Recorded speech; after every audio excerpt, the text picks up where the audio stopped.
فسبحان الذي لا يحصى امتنانه باللسان ولا بالقلم. نشهد أن لا إله إلا الله وحده لا شريك له، ونشهد أن سيدنا وحبيبنا ومولانا محمدًا عبده ورسوله الذي أرسله بالحق بشيرا ونذيرا وداعيا إلى الله بإذنه وسراجا منيرا. فقد قال الله تعالى في كلامه المجيد وفرقانه الحميد: أعوذ بالله من الشيطان الرجيم. بسم الله الرحمن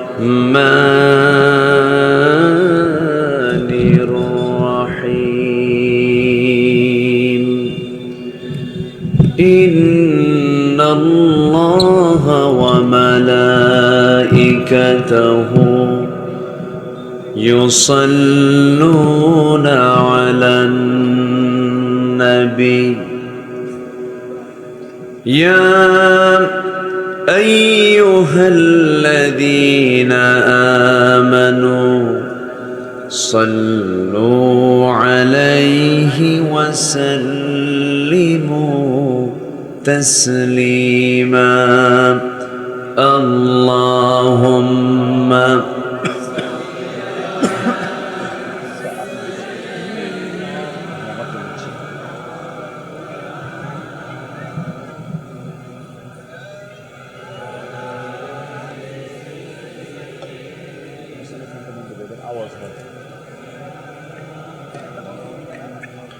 একটু মোহাব্বত দিয়ে নবীর প্রেমে মাতোয়ারা হয়ে জবান খুলে আওয়াজ দিয়ে সবাই বলুন আল্লাহুম্মা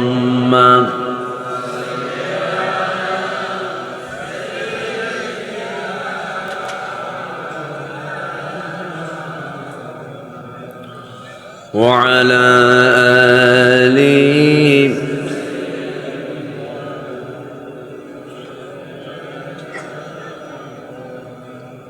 সবাই বলুন বালাগাল উলা বিকামালিহি কাশাফাত তুজা বিজামালিহি হাসুনাত জামিউ খিসালিহি সাল্লু।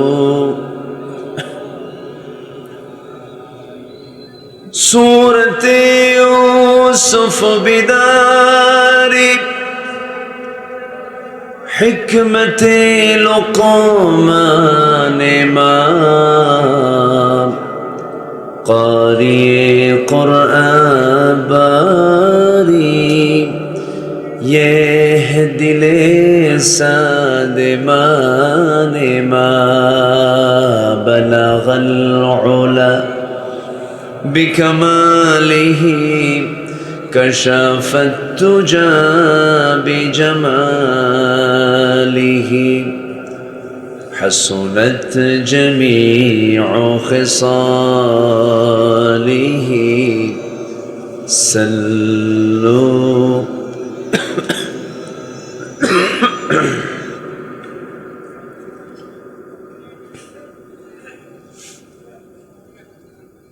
প্রাকৃতিক সৌন্দর্যের অপরূপ লীলাভূমি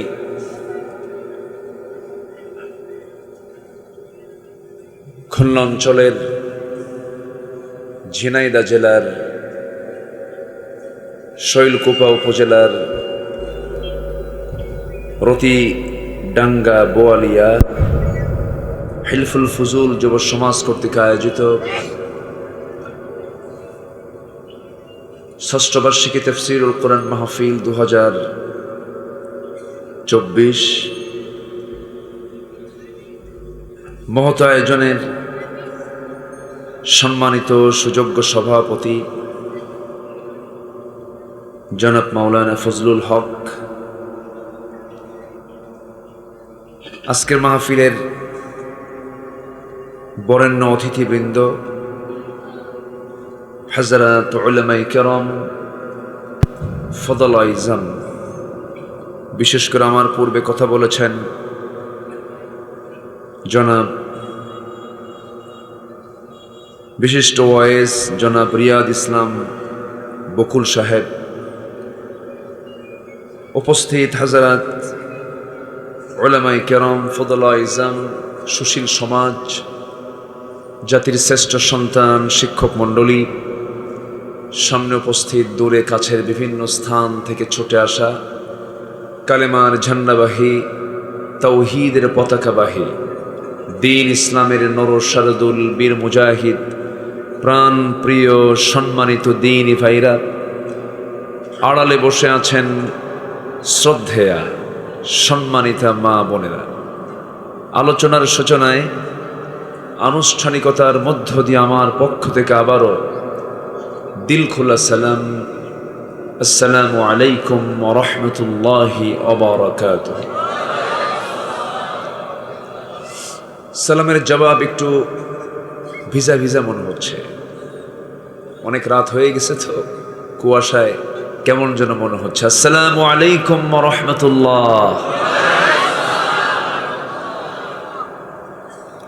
সবাই কেমন আছেন? আমাকে প্রশ্ন করে ফেলেছেন। আল্লাহ তাআলা আমাকে আপনার মতোই, আপনার কাতারেই, আপনার সাথেই রেখেছেন। বলছি আলহামদুলিল্লাহ। সাথে না থাকলে তো আসতে পারতাম না, হসপিটালে থাকতাম অথবা অন্য কোথাও থাকতাম। আসতে পেরেছি জান্নাতের টুকরায়, বসতে পেরেছি রহমতের এমন বরকতময় জায়গায়। শুকরিয়া জ্ঞাপন করছি, প্রাণ খুলে বলে উঠছি আলহামদুলিল্লাহ। আবারও বলছি আলহামদুলিল্লাহ। সবাই চিৎকার মেরে বলছে আল্লাহুম্মা ইন্নী আসআলুকা আল হুদা ওয়াত তুকা ওয়াল আফাফা ওয়াল গিনা। সবাই বলি আল্লাহুম্মা আইন্নি আলা যিকরিকা ওয়া শুকরিকা ওয়া হুসনি ইবাদাতিকা। আমরা আল্লাহ তাআলার শুকর আদায় করে নিলাম। সম্মানিত দ্বীনী ভাইরা, গতকালকে আমার এই সময় মাহফিল শেষ, আমি দোয়া করে সবাইকে বিদায় জানাচ্ছিলাম। আজকে এই সময় আমার মাহফিলটা শুরু হলো। আসলে মাহফিলের মূল যে টাইমটা, এটা কিন্তু মোটামুটি বকুল ভাই কাভার করছে। মানে মাহফিলের যে মূল যৌবন টাইম 9টা থেকে 11টা, এটা হচ্ছে মূল টাইম, যৌবন টাইম। সেই যৌবনকাল পার করে আমি উঠছি বুড়াকালে। এখন এই সময় পেশাবের চাপ, নিম্নচাপ, বিড়ি খাওয়া চাপ, ঘুমের চাপ, বাড়ি যাওয়ার টেনশন, মানে লেখা থাকে আমাদের নামের আগে প্রধান বক্তা, কিন্তু মাহফিলে এসে হয়ে যায় শেষ বক্তা, তাই না? এই সিচুয়েশনই হয়, কিছু করার নাই, এই ট্র্যাডিশন চলে আসছে। চেষ্টা করি, বলি, এরপরেও বোঝে না। যাই হোক, উঠেছি আলোচনায়। আমাকে সময় দেবেন তো নাকি? আমাকে সময় দেওয়া যাবে তো? কারো কোনো সমস্যা নাই? জোরে বলি ইনশাআল্লাহ। আরো জোরে বলি ইনশাআল্লাহ। আসুন আমরা সোজা আলোচনার দিকে চলে যাচ্ছি। সম্মানিত ভাইয়েরা, আমরা দীর্ঘ 16 বছর কথা শুনেছি একটা পরিবেশে, কথা বলেছি একটা পরিবেশে, আর আজকে আমরা যে বসেছি আলোচনা শুনতে, এটা একটা ভিন্ন পরিবেশ আমরা পেয়েছি জাতীয়ভাবে, ঠিক কিনা?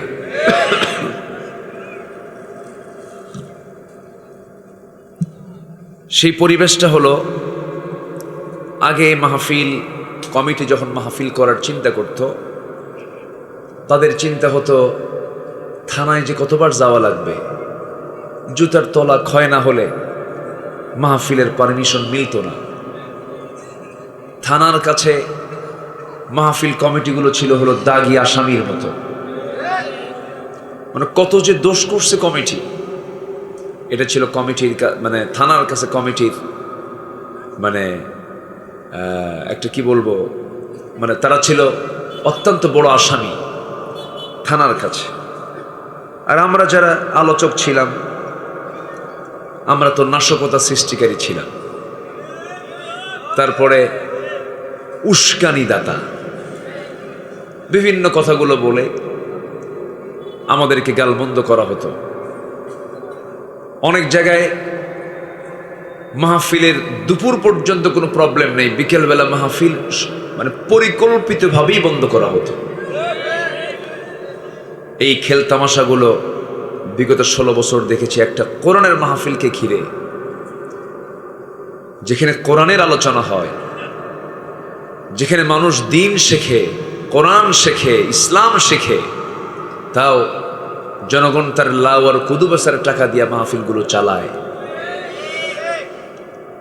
সম্মানিত বন্ধুগণ, এখন কি আজকের মাহফিলে কেউ গেছিলেন থানায়? যাওয়া লাগছে? এমনি একটু গেছেন, এটা ফর্মালিটিস মেনটেন করে তারা একটু গিয়েছিলেন। এখন আর যাওয়ার প্রয়োজন হয় না। এখন মোটামুটি ভাবে তারাই বলে কখন কি লাগবে বলেন।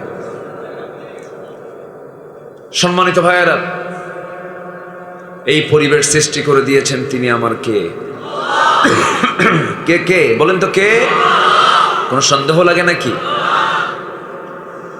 আমার আল্লাহ তাআলার কোন পরিকল্পনাকে পরিপূর্ণ করার জন্য কোনো টাইম লাগে না, কোনো সময় লাগে না।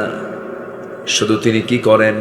যারা পারেন ঠোঁট মিলিয়ে বলুন, ইন্নামা আমরুহু ইযা আরাদা শাইআন আন ইয়াকুলা লাহু কুন ফায়াকুন। জোরে বলুন আল্লাহু আকবার। আল্লাহ রাব্বুল আলামিন যখন কোনো কাজের সিদ্ধান্ত নিয়ে ফেলেন, সেই সময় শুধু তিনি একটা শব্দ বলেন, কুন। মাইক্রো সেকেন্ডও লাগে না, সঙ্গে সঙ্গে তা হয়ে যায়, সঙ্গে সঙ্গে তা হয়ে যায়। চিন্তা করা যায়, নবনির্বাচিত একটা সরকার 300 আসন সহ, নির্বাচিত না নির্ধারিত আল্লাহ জানে, যাই হোক, তো কল্পনাই করা যায় না। কি একটা সময় চলে আসলো। 5 অগাস্টের দুপুর পর বিকেলবেলা সময় পেলেন মাত্র 45 মিনিট। 45 মিনিটে আপনার ব্যাগ গোছাতে হবে, মামু বাড়ি দিল্লি গিয়ে পড়তে হবে, কি ঠিক কিনা? কি সিদ্ধান্ত! সিদ্ধান্ত কার? আসতে বলবেন না কার? ছিল তারা 16 বছর। কত বছর?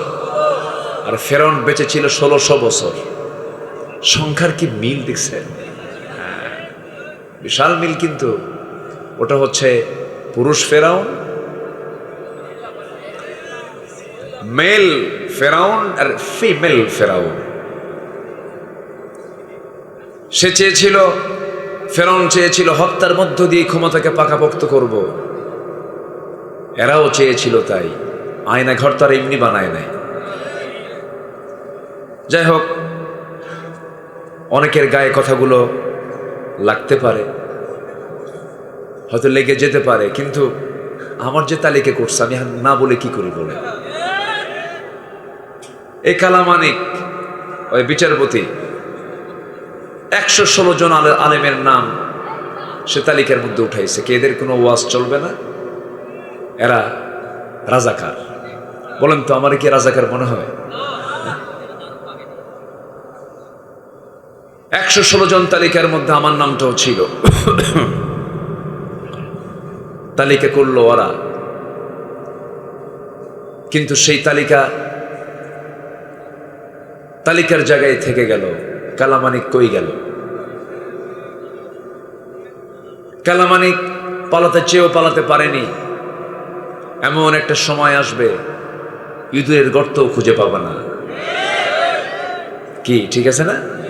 কলার পাতা বিছানা, শীত হয়ে পড়ে থাকলো। সিলেটবাসীকে ধন্যবাদ, বিসি শুদ্ধ আউট করে ফেলছে। ভালো। আমাদের দাবি হলো, ওরা যেহেতু আমাদের তালিকা করেছে, আমরা এখন এই দেশে অবস্থান করে আল্লাহর নিয়ামত, আকাশের সূর্য উপভোগ করে, আল্লাহর দেওয়া নিয়ামত সকল কিছু গ্রহণ করে, আল্লাহকে বিশ্বাস করে না যারা নাস্তিক মুরতাদ, ওদের তালিকা আমাদের এখন করার সময় হয়েছে। ওদের তালিকা করার দরকার আছে না নয়?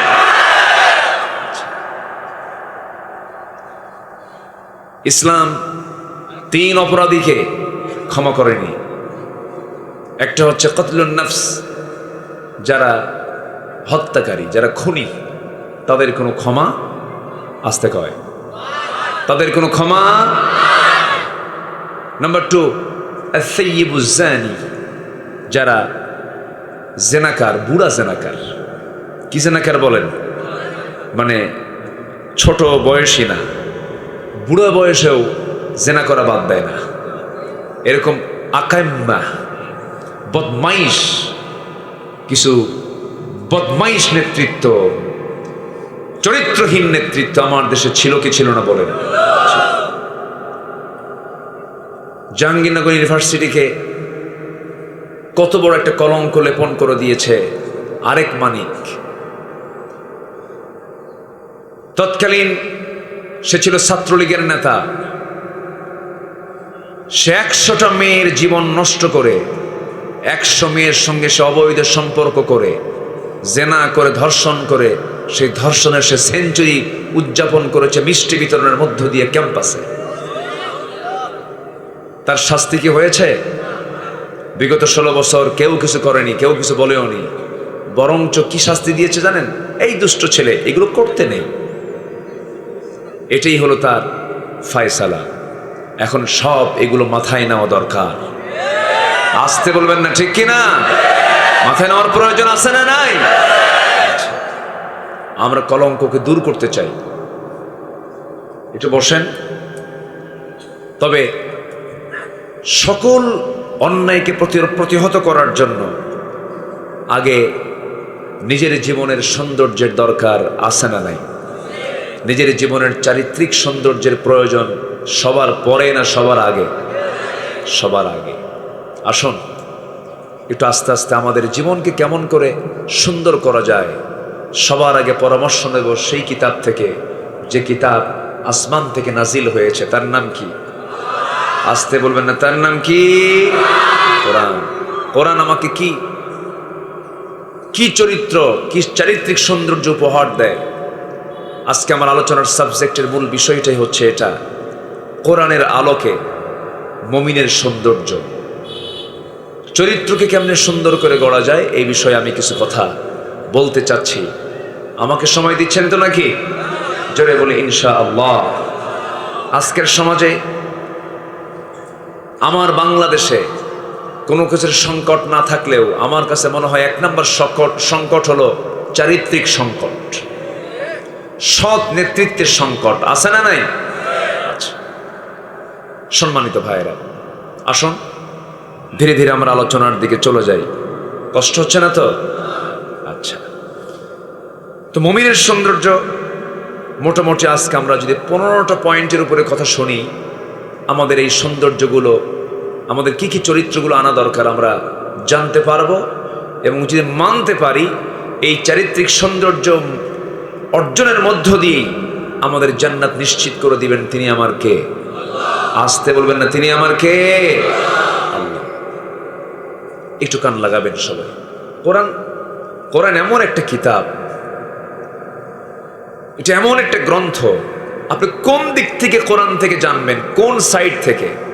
সাহিত্য, পাবেন, আইন পাবেন, ব্যবসা পাবেন, ব্যাংক পাবেন, বিমা পাবেন, রাষ্ট্র পাবেন, প্রশাসন পাবেন।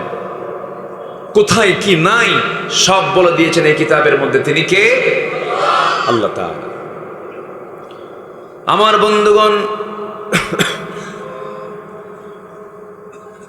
মুমিনের সৌন্দর্য কি হওয়া দরকার? মুমিনের চারিত্রিক সৌন্দর্যের এক নম্বর দিক হলো আল্লাহ রাব্বুল আলামিন ইমানদারকে ডাক দিয়ে একটা সূরার মধ্যে বলছেন, সূরাতুল আহজাব ভার্স নাম্বার 70। আল্লাহ রাব্বুল আলামিন বলেন, ইয়া আইয়ুহাল্লাযীনা আমানু তাকুল্লাহা ওয়া কুলু কওলান সাদীদা يصلح لكم أعمالكم ويغفر لكم ذنوبكم ومن يطع الله ورسوله فقد فاز فوزا عظيما জোরে বলুন আল্লাহু আকবার। হে ইমানদারেরা, তোমরা আল্লাহকে ভয় করো, তাকওয়ার নীতি অবলম্বন করো, তাকওয়া তোমরা অর্জন করো। কারণ এই তাকওয়া আল্লাহর সঙ্গে নৈকট্য হাসিলের একমাত্র মাধ্যম। আর তাকওয়াবান ব্যক্তি একমাত্র চারিত্রিক সৌন্দর্যের সকল দিক তার মধ্যে উপস্থিত থেকে যায়। তাকওয়ার গুণ অর্জন করার পরে আল্লাহ রাব্বুল আলামিন বান্দাকে ডাক দিয়ে বলছেন, এবং সাথে একটা আমল করো, সেটা হলো ওয়াকুলু কওলান সাদীদা। তোমরা যখন কথা বলতে যাবে, যখন তোমরা কারোর সঙ্গে বাক্যালাপ করতে যাবে, সেই সময় তোমরা স্ট্রেট ফরওয়ার্ড, সোজা কথা বলো। কি কথা বলো? সোজা কথা বলো, মিথ্যার আশ্রয় নিও না। মনে হয় দোয়া করে দিলে ভালো হয় নাকি? তো এই লোকগুলো ওঠা বসা করে কেন? বসেন। মাইকম্যান কোথায়? মাইকম্যান চতুর্থ আসমানে কেন? মাইক ছাড়া কোথায় যায় সে? সম্মানিত ভাইয়েরা, আওয়াজ এত স্লো করে দিয়ে গেছে কেন? এখানে আসতে বলেন। শোনা যাচ্ছে? সমস্যা না, আমি তো টের পাচ্ছি। কে আসছে? কই মাইকম্যান? কে? আচ্ছা ঠিক আছে। এখন কি শোনা যায়? একটু সুন্দর করে সবার কানে কানে দেন, এদিকে আমার কানটাও ঠিক করে দেন। আমি আর কি বলবো? আমি বলতে পারবো তখন যখন মাইক কাভার করতে পারবে, তাই না? এই জন্য এটা সবচাইতে মাধ্যম, গুরুত্বপূর্ণ মাধ্যম হচ্ছে মাইক। হার্ট অফ মাহফিল, মাহফিলের মূল হচ্ছে মাইক। সম্মানিত ভাইয়েরা, তাহলে আল্লাহ তাআলা বলছেন সত্য কথা বলো। আজকে মুসলমান কি, আমার দেশের মুসলমান যারা, হাসা কয় না মিশা কয়? বলেন, হাসা না মিশা? সত্য বলে বেশি না মিথ্যা বলে বেশি? মিথ্যা বলে বেশি। তো এটা কি মুমিনের সৌন্দর্য, ইমানদারের সৌন্দর্য, মুসলমানের সৌন্দর্য? একজন মানুষের জীবনে কৌতুককুরু মিথ্যা কথা কখনো বের হয় নাই। 63 বছর 9 ঘন্টা যার জীবন ছিল, আয়ুকাল ছিল, এই জীবনে 63 বছর 9 ঘন্টা তিনি বেঁচে ছিলেন। তার জীবনে তার মুখ থেকে অযাচিত, অপ্রয়োজনীয়, অপ্রাসঙ্গিক এবং চুল পরিমাণ কৌতুককুরু মিথ্যা বলেছেন এমন রিপোর্ট তার জীবনে ছিল না। জোরে বলি সুবহানাল্লাহ। তিনি কেউ নন, তিনি হচ্ছেন লাকাদ কানা লাকুম ফি রাসূলিল্লাহি উসওয়াতুন হাসানাহ লিমান কানা ইয়ারজুল্লাহা ওয়াল ইয়াওমাল আখির ওয়া যাকারাল্লাহা কাসীরা। জোরে বলুন আল্লাহু আকবার। তিনি আমার নবী, আমাদের জন্য উসওয়া হাসানা জনাবে মুহাম্মদুর রাসূলুল্লাহ সাল্লাল্লাহু আলাইহি সাল্লাম। অথচ আমরা তার উম্মত হয়ে হর হামেশা মিথ্যা কথা বলে ফেলি। আল্লাহর ওলি হওয়ার জন্য, আল্লাহর নৈকট্য হাসিলের জন্য এটা সবচাইতে বড় গুণ। আমি তো মনে করি যে সমস্ত লোকের জীবনে মিথ্যা কথা মুখ থেকে বের হয় না, তারা হচ্ছে জামানার শ্রেষ্ঠ বুজুর্গ মানুষ। যে মুখ দিয়ে মিথ্যা বের হবে না, সেই মুখের দোয়া কবুল করবেন কে? কে কবুল করবেন? আল্লাহ কবুল করবেন। মিথ্যার ধারে পাশে যাওয়া যাবে না। আমার নবীজি একদিন বসে আছেন, এক সাহাবী এসে বলছেন, ইয়া রাসূলুল্লাহ, আপনি আমাকে শুধু শর্ট একটা আমল শিখায় দিবেন, আমি একটা আমলের বেশি দুইটা আমল করব না। আমার নবীজি তাকে বললেন, তুমি একটা আমল যদি শুধু করতে চাও, একটা আমল তোমাকে শিখায় দিলাম, আজকে থেকে কখনো মিথ্যা কথা মুখ থেকে বের করবা না, মিথ্যার ধারে বসে যাবে না। ওই আমল নিয়ে চলে গেলেন। প্রাথমিক পর্যায়ে থাকা ওই সাহাবীর মধ্যে বড় বড় তিনটা বড় দোষ ছিল: চুরি, জেনা এবং মদ। কোন এক রাতের আধারে কোন একটা বাড়িতে অবস্থান করে সকালবেলা যখন নবীর কাছে চলে এসেছেন, আমার নবীজি বললেন, তুমি গত রাত্রিতে কোন ঘরের মধ্যে ঢুকেছিলে? সাহাবী বলছেন, ইয়া রাসূলুল্লাহ, আল্লাহর কসম করে বলি আর জীবনে জেনার কাছে যাব না। পরের দিন সকালবেলা গিয়েছেন, রাসূল বললেন, সাহাবী, গত রাত্রিতে তুমি হাতের মধ্যে কিসের বোতল নিয়েছিলে? আল্লাহর কসম, আজকে থেকে মদের বোতল আর হাতের মধ্যে তুলব না। এরপর রাসূল বলেন, গত রাত্রে তুমি কোন বাড়িতে গিয়েছিলে? ইয়া রাসূলুল্লাহ, আল্লাহর কসম করে বলি আজকে থেকে জীবনে কোনোদিন চুরির কাছে যাব না। এরপর তিনি বলছেন, ওই সাহাবী বলছেন, ইয়া রাসূলুল্লাহ, কি আল্লাহর নামের কসম করে বলছে আপনি আসলেই সত্যি আল্লাহর নবী, আপনি আল্লাহর পয়গম্বর, কোনো সন্দেহ নাই। জীবনে আজকের থেকে ওয়াদা করলাম, জীবনে আর কোনোদিন মিথ্যা, জীবনে আর কোনোদিন মদ, জেনা, নারীর ধারে পাশে আমি আর যাব না। জোরে বলি সুবহানাল্লাহ। মিথ্যা সকল পাপকে টেনে আনে। 16টা বছর এদেশের বিটিভি সহ যত চ্যানেল ছিল সবগুলো ছিল হলো মিথ্যা তথ্য দিয়ে ভরা। ঠিক কিনা বলেন? যা পেয়েছে সব মিথ্যা। আজকে তা টের পাচ্ছি না আমরা। দেশ কত দূর আগায় নিয়ে গেছে তারা। 18 কোটি মানুষ যে দেশের নাগরিক, 11 লক্ষ কোটি টাকা দেশে ঋণ রেখেছে তারা। কি বলে, 18 লক্ষ কোটি টাকা তারা দেশের ঋণ রেখে গেছে। এর মধ্যে 11 লক্ষ কোটি টাকা তারা নিজেরাই পাচার করে নিয়ে চলে গেছে। কয়েকটা ধরা পড়ছে অবশ্য। এর মধ্যে একজন বিশেষ খ্যাতিমান মানুষ, সালমান এফ রহমান ওরফে বাবা দরবেশ। ঠিক কিনা বলে? মাথার চুলগুলো থেকে শুরু করে নিয়ে পা পর্যন্ত সব সাদা, মানুষটাও সাদা। এত সুন্দর চেহারার মানুষ, মনে হয় আসমান থেকে জিব্রাইল চলে আসছে। এত সুন্দর চেহারা। বাঁচার জন্য কত নেকি করলো সবাই তো জানেন কম বেশি। কত চেষ্টা করলো, কত অভিনয় করলো, মাথার চুল কালো বানালো, দাড়িটা রাখলোই না, কেটেই ফেললো। পাঞ্জাবি খুইলা গেঞ্জি পরলো, পায়জামা খুইলা লুঙ্গি পরলো, নৌকায় চললো। নৌকায় চড়ার পর সেই নৌকার ভেড়ে না কোস্টগার্ড ধরে ফেললো বন্ধু আইনমন্ত্রীকে। আইনমন্ত্রী আর চুল কাটবে কেমনে? ওর চুলই তো নাই।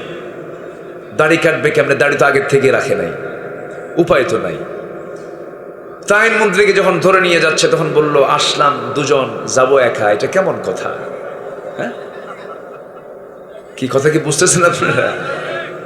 আসলাম সাথে দুইজন একসাথে, আর যাবো এক, এটা কেমন হয়? তখন বলে, ঘটনা কি? আরেকজন আছে তো, ওই যে বসে আছে। কে ওটা? ভালো করে দেখো,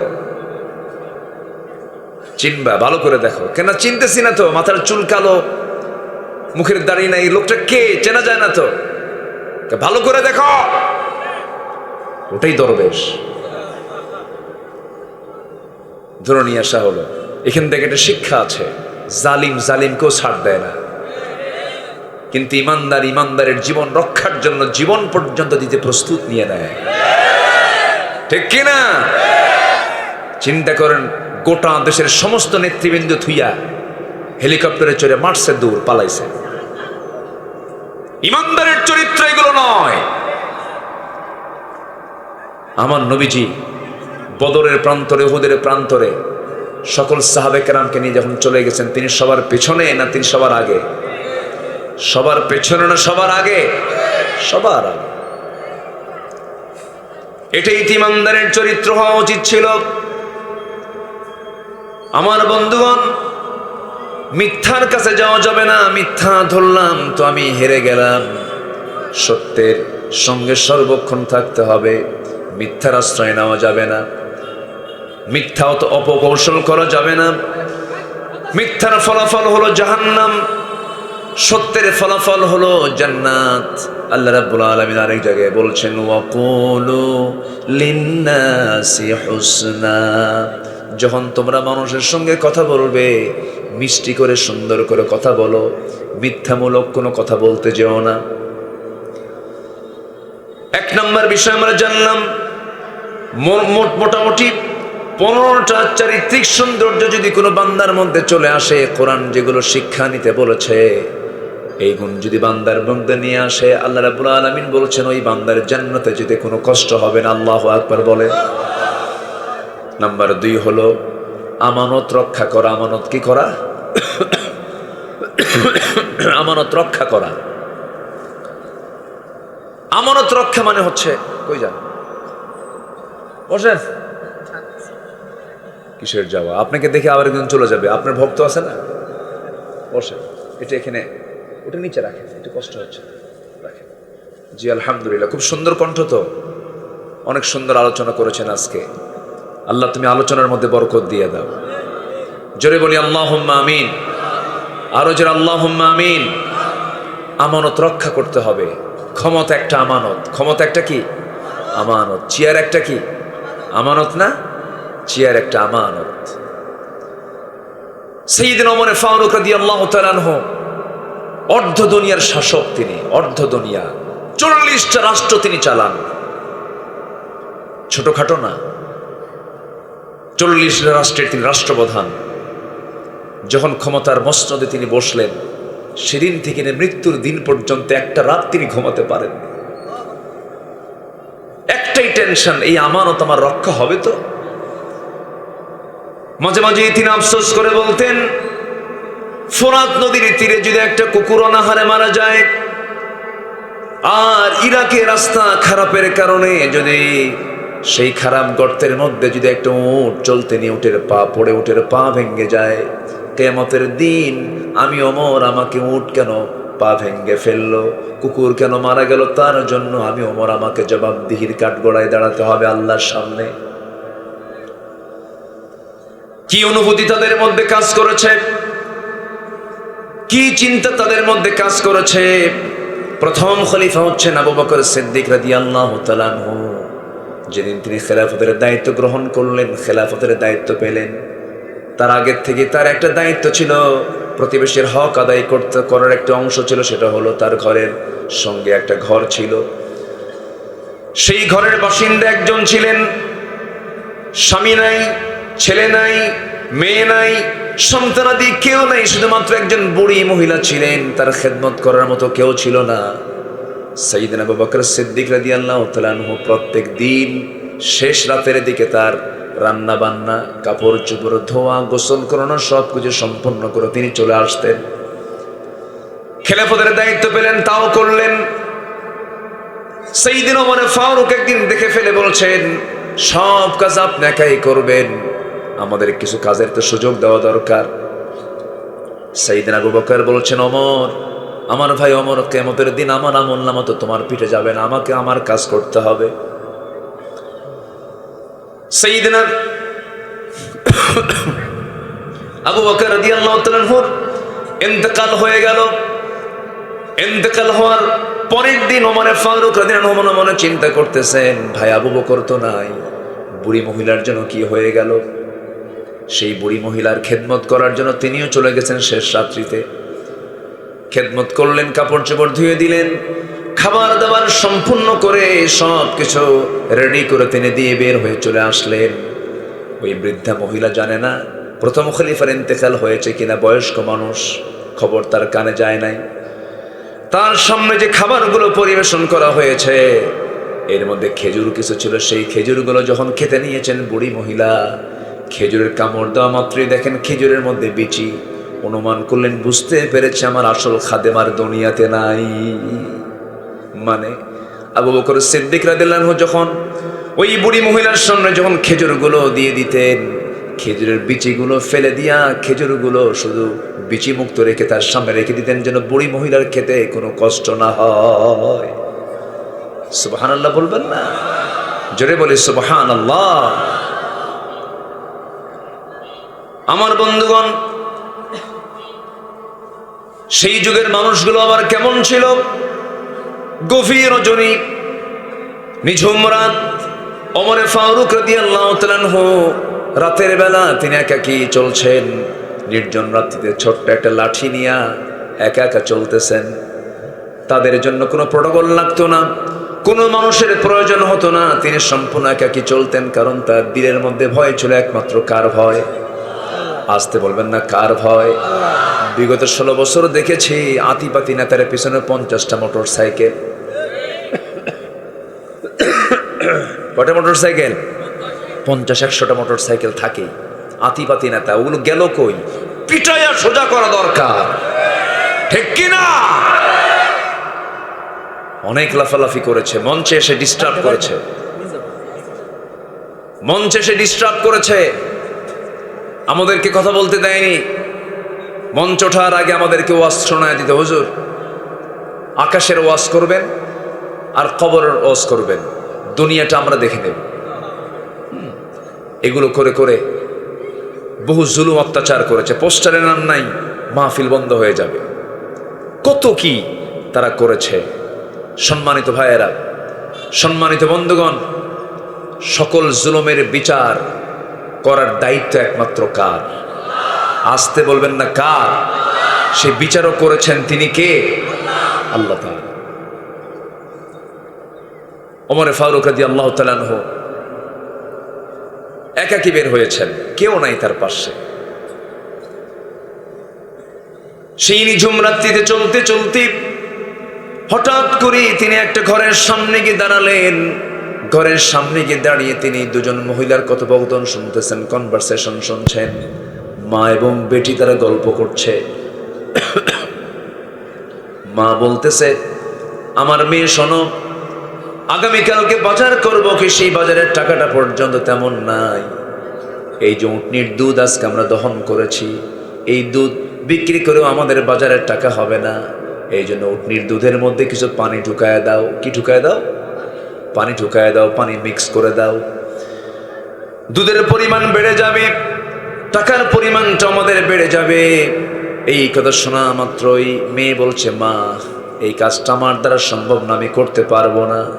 সঙ্গে সঙ্গে মা বলতেছে, হে আমার কলিজার টুকরা মেয়ে, তুমি হয়তো ভাবতেছো ওমরে ফারুকের লোকজন এসে দেখে যাবে, ধরে ফেলবে না, এখানে কেউ নাই, রাতের বেলা অন্ধকার, কে দেখবে?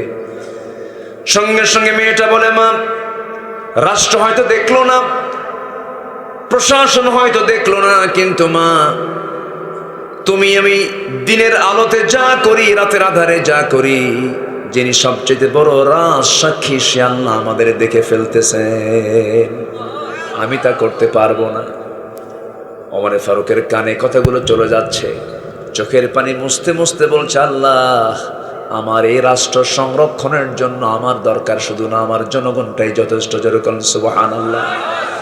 দেশ শুধু ভালো হবে রাষ্ট্রপ্রধান দিয়ে নয়, দেশ ভালো করার জন্য দেশের জনগণও ভালো হওয়ার দরকার আছে না নাই? আসতে বলবেন না, আছে না নাই? একটু কান লাগাবেন। শুধু কথা আপনি শুনছেন না, এই প্রযুক্তির কল্যাণে কথাগুলো গোটা দুনিয়ার কোটি কোটি মানুষের কাছে কথাগুলো সাপ্লাই হয়ে যায়। এরা রেকর্ড করছে, লাইভ করছে এই কথাগুলো। গোটা দুনিয়ার 200 রাষ্ট্রে কত বাংলা ভাষাভাষী মানুষগুলো আছে, তাদের কাছে কথাগুলো চলে যাবে, চলে যাচ্ছে। একটু আমাকে কথা শোনার জন্য আমার কথা শোনার মধ্য দিয়ে, মাহফিলের আলোচনাগুলো শোনার মধ্য দিয়ে একটু সহযোগিতা করবেন। দিন বোঝার দরকার একার না সবার, দিন বোঝার দরকার একার না সবার। একটু কান লাগাবেন। 15টা গুণ অর্জন করব আমরা। কয়টা গুণ অর্জন করব? 15টা গুণ। নাম্বার 1 আমরা শিখে নিয়েছি। আজকের মাহফিল থেকে সিদ্ধান্ত নিলাম জীবনে আর কখনো মিথ্যা কথা বলবো না। জোরে বলি ইনশাআল্লাহ, আরো জোরে বলি ইনশাআল্লাহ। নাম্বার 2 হলো আমানতের হেফাজত করা, আমানত খেয়ানত না করা। এই কথা বলতে নিয়ে সাইয়েদনা ওমর ফারুকের দিকে চলে গেছে আমরা। আমার বন্ধুগণ, ওমর ফারুক রাদিয়াল্লাহু তাআলা আনহু কত বড় আমানতদার ছিলেন, কি তাকওয়া তাদের মধ্যে কাজ করেছে। একটু কান লাগান, মনোযোগ দিয়ে শোনেন। সাইয়েদনা ওমর ফারুক রাদিয়াল্লাহু তাআলা আনহুর একটা ছোট্ট ছেলে বাজার থেকে একটা ঘোড়া কিনে এনেছে। সেই ঘোড়া কিনে এনে বাড়িতে লালন পালন করে ধীরে ধীরে বড় করতেছিল, মোটা তাজা করতেছিল। কিন্তু যে ঘাস ঘোড়াটা খায় সেই ঘাসটা হলো রাষ্ট্রের জায়গা। রাষ্ট্রের জায়গার ঘাসগুলো খেয়ে খেয়ে ঘোড়াটা বড় হচ্ছিল। ঘোড়া যখন বড় হয়ে গেল, বিক্রির সময় যখন হয়ে গেছে, সেই ঘোড়াটা নিয়ে খলিফা ওমর ফারুকের ছেলে চলে গেছে বাজারে বিক্রি করার জন্য। টাকা লাভসহ টাকা নিয়ে চলে আসবে বিক্রি করে। বাজারে বিক্রি হয়ে গেছে ঘোড়া। বিক্রিত ঘোড়া বিক্রি করে সেই টাকাটা নিয়ে, বিক্রিত ঘোড়ার টাকাটা নিয়ে ফিরে আসতেছেন বাড়ির দিকে। দরজার ফটকে দাঁড়িয়ে আছেন ওমর ফারুক রাদিয়াল্লাহু তাআলা আনহু। ছেলে আসার সঙ্গে সঙ্গেই বলছেন, হে আমার সন্তান, হে আমার কলিজার টুকরা সন্তান, ঘোড়াটা কি করেছ? বিক্রি করেছি। কিনছিলা কত দিয়া আর বিক্রি করলা কত দিয়া? এত টাকা দিয়ে কিনেছি, এত টাকা দিয়ে বিক্রি করেছি। এই কথা শোনার সঙ্গে সঙ্গে ওমর ফারুক বললেন, লাভ হয়েছে কত টাকা? এত টাকা লাভ হয়েছে। এই লভ্যাংশের টাকাটা দয়া করে রাষ্ট্রীয় কোষাগারে জমা দিয়ে দাও। কারণ ঘোড়া তোমার হতে পারে, কিন্তু ঘোড়া তার ঘাস খেয়েছে রাষ্ট্রের জায়গায়। সম্পূর্ণ লভ্যাংশ টাকাটা এই রাষ্ট্রের কোষাগারে জমা হয়ে যাবে। জোরে বলে সুবহানাল্লাহ। এটাই হচ্ছে আমানত। এটাই কি বলেন? আসতে বলে, এটা কি আমানত। আমার ভাইয়েরা, সাইয়েদনা ওমর ফারুকের জীবন থেকে যখন কথা বলা শুরু, চেনেন তো নাকি? ওনাকে চেনেন না সবাই? ওমর ফারুক কে? কয় নাম্বার খলিফা? বলেন, কয় নাম্বার খলিফা? বহুদিন আগে এক মাহফিলে বললাম, ওমর ফারুককে চিনেন কে? সামনে থেকে একজন ছেলে দাঁড়ায় বলে, হুজুর আমি চিনি। কে? আমাদের বাড়ির দোতলায় ভাড়া থাকে। বুঝলেন? বসেন, কষ্ট দিচ্ছি মনে হয় আপনাদের নাকি? অনেক রাত হয়ে গেছে, 12টা বাজতেছে। যদি বলেন শেষ করে দেবো। এই তো, জি, সারা রাত। এ তো দেখতেছি আরেক। জি বলি আলহামদুলিল্লাহ, খুব ভালো মানুষ আপনারা। জি, সম্মানিত ভাইয়েরা, সম্মানিত বন্ধুগণ, তাই তো আজকে মুক্ত মনে, মুক্ত চিন্তায় কথা বলার সুযোগ আমরা পেয়েছি। আমাদের কণ্ঠ রোধ করা হয়েছে, আমাদেরকে জেলখানায় ঢুকিয়ে দেওয়া হয়েছে। আল্লামা সাঈদীর মতো ব্যক্তিকে কত বড় সম্পদ! তিনি শুধু বাংলাদেশের সম্পদ তিনি নয়, গোটা বিশ্ব মুসলিম উম্মার তিনি সম্পদ। সেই লোকটাকে তিলে তিলে পুড়ে পুড়ে জেলখানায় রেখে সর্বশেষ তাকে পয়জনিং করে, বিষ প্রয়োগ করে হত্যা করলো। তাফসীর মাহফিলের এই প্ল্যাটফর্ম থেকে সুস্পষ্ট ভাষায় জানিয়ে দিতে চাই, যেই মেডিকেল টিম কর্তৃক যে সমস্ত কুচক্রান্তকারী কর্তৃক মেডিকেল টিম গঠন করে তাকে পয়জনিং করে হত্যা করা হয়েছে, অবিলম্বে তাদেরকে গ্রেফতার করে চূড়ান্তমূলক শাস্তি নিশ্চিত করা হোক। রাজি আছেন কারা কারা? হাত উঁচু করে দেখান মুসলমান।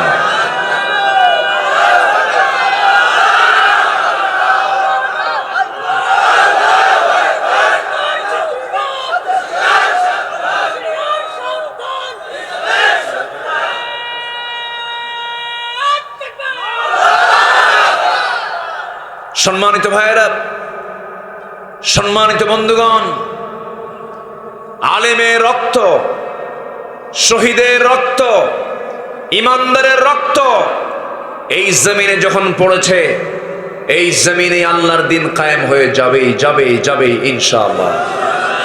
প্রয়োজনে যদি দিন কায়েমের পথে আরো রক্ত দিতে হয়, জীবন দিতে হয়, মাল দিতে হয়, রাজি আছেন? রাজি আছেন কারা কারা? হাত উঁচু করে দেখেন মুসলমান। কেউ তো স্লোগান দেন না, কেউ তো স্লোগান দেন না। দেন স্লোগান দেন।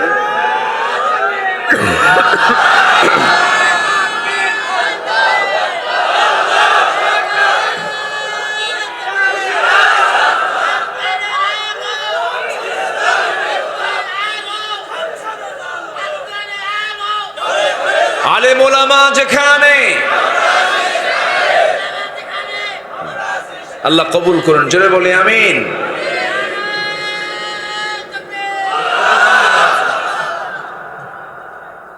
জি হ্যাঁ, খুব ভালো, আলহামদুলিল্লাহ। এই দেশ থেকে ইসলামকে নির্মূল করতে চায়। হ্যাঁ, 5 আগস্টের মাত্র 4 থেকে 5 দিন আগে এই দেশে এতগুলো দল থাকতে একটা দল নিষিদ্ধ হয়েছে, শুধু একটা দল নিষিদ্ধ করেছিল। ওরা একটা দলকে বেশি ভয় পেয়েছিল। সম্মানিত ভাইয়েরা, তারা নির্দিষ্ট একটা দলকে নিষিদ্ধ করতে চায় না, তারা চেয়েছিল ইসলামকে নিষিদ্ধ করতে। ইসলাম নিষিদ্ধ করতে গিয়ে তারা নিষিদ্ধ হয়ে গেছে, ঠিক কিনা? আরো ইসলামী দল আমার দেশে আছে না নাই? সেগুলো কি নিষিদ্ধ হয়েছে? হ্যাঁ, বুঝতে হবে, কিন্তু অঙ্ক কষতে হবে। অঙ্ক কষে বুঝতে হবে যে কোনটা তেলবাজ, কারা তেল মারে, কারা সুবিধাবাদী। বিগত 16 বছর বিগত সরকারের যারা তোষামোদি করেছে, তেল মেরেছে, তারাই সবচাইতে বড় মুনাফেক, মুনাফেক, মুনাফেক। তারা এখনো আছে না নাই? আসতে বলবেন না, আছে না নাই? সোরের মুখে বড় গলা আছে কি না? আছে, বহু চাপা মারে ওরা। কিন্তু খেয়াল রাখতে হবে, সুযোগ সন্ধানী কখনো ইমানদারের বন্ধু হতে পারে না। সাইয়েদনা ওমর ফারুক রাদিয়াল্লাহু তাআলা আনহু কি শাসক ছিলেন! ঘুম হতো না তার। এশার নামাজ তিনি পড়তেন না পড়াতেন? বলেন বলেন। ইসলামের খলিফারা কি নামাজ পড়েছেন না পড়িয়েছেন? হ্যাঁ। রাষ্ট্রপতি পড়বে না পড়াবে? বলেন, পড়বে না পড়াবে? মোষ থাকবে না দাড়ি থাকবে? চপ্পু চপ্পু।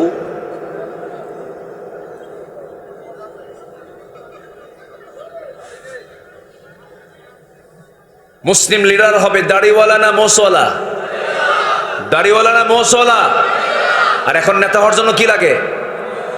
হাইব্রিড জাতের 2.5 থেকে 3 ইঞ্চি মোটা মোষ, এরকম, তাহলে নেতা হয়ে গেল। ওই সমস্ত নেতৃত্ব আর মানি না, থুতু মারি, থুতু, ঠিক কিনা? ওগুলো আমরা মানি না। আমরা সেই নেতৃত্ব মানবো যে নেতৃত্বের দিকে তাকালে আমার রাসূলুল্লাহর কথা মনে হয়ে যায়। সব দেখা শেষ। কেউ বাপ নিয়ে ব্যস্ত, কেউ স্বামী নিয়ে ব্যস্ত, কেউ কারো বাপের দেশ, কারো স্বামীর দেশ, মাঝখান দিয়ে আমরা শেষ। ওগুলো সব বাদ। সোজা কথা, হাতে জুতা নিয়ে দাঁড়াবেন যদি কেউ আসে আপনার কাছে।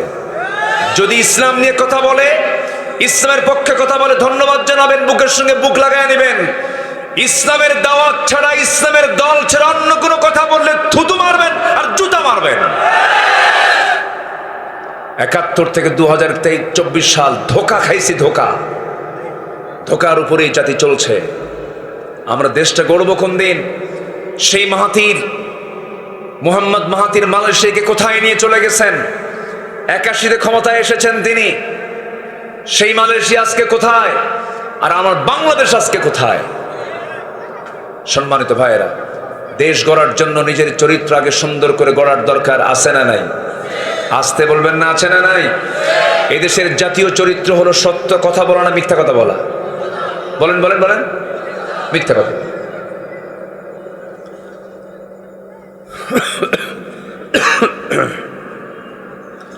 আমার বন্ধুগণ, সাইয়্যিদনা ওমর ফারুক রাদিয়াল্লাহু তাআলা আনহু অর্ধ দুনিয়া শাসন করেন।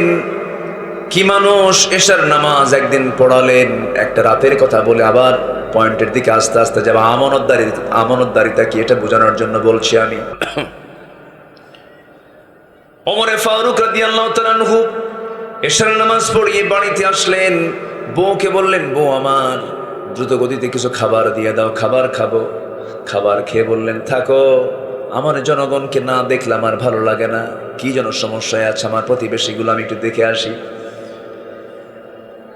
খাবার দাবার সম্পূর্ণ করে আস্তে করে বের হয়ে গেলেন।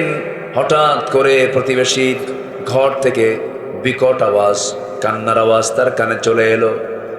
সামনে গিয়ে দাঁড়িয়ে বললেন, এই বাড়িতে কি মহিলা নাই? এই বাড়িতে কি মা নাই? সন্তান কান্নাকাটি করছে, মা কিছু বলে না।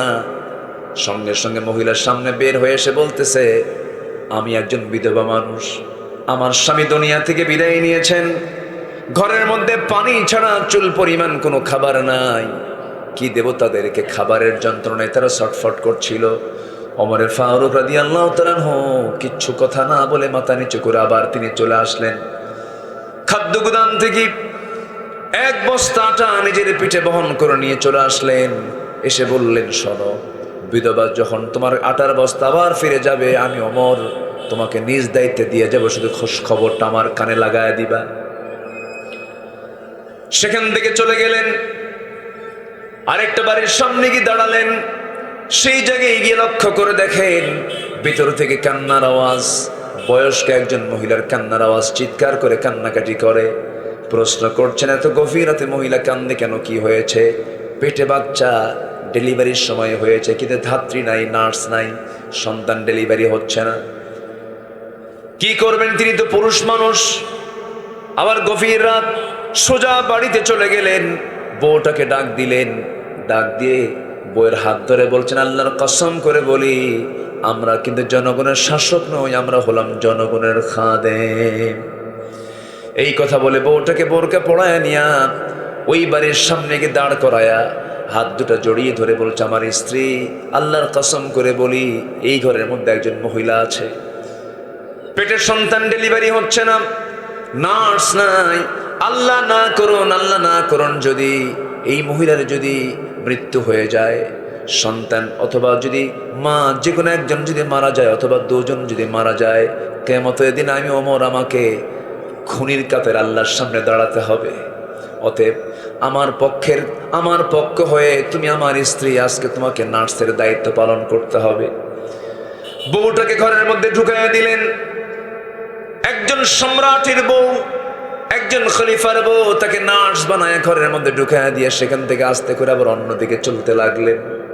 চলতে চলতে লাঠি একখান নিয়ে একাকি চলতেছেন। হঠাৎ করে একটা ছোট্ট কুটির ঘর থেকে গুনগুন গুনগুন করে যেন একটা আওয়াজ তার কানে চলে আসলো। মহিলা কি যেন গুনগুন করে গায়। কান পেতে পেতে কথাগুলো শুনলেন, কিন্তু কথার ভাষা হলো বিরহের গান। একটা নারী একটা পুরুষকে পাইতে গিয়ে যে গানগুলো গায়, সেই গান তিনি গাচ্ছে, ওই মহিলা গাচ্ছিল। মহিলার কণ্ঠে সে আওয়াজগুলো চলে আসতেছে। এমন জোরে ধমক মেরেছেন, এক ধমকে গান বন্ধ হয়ে গেছে। দরজার কাছে নক করছেন, দরজা খুলো। কি? ঘরের মধ্যে গান গাও।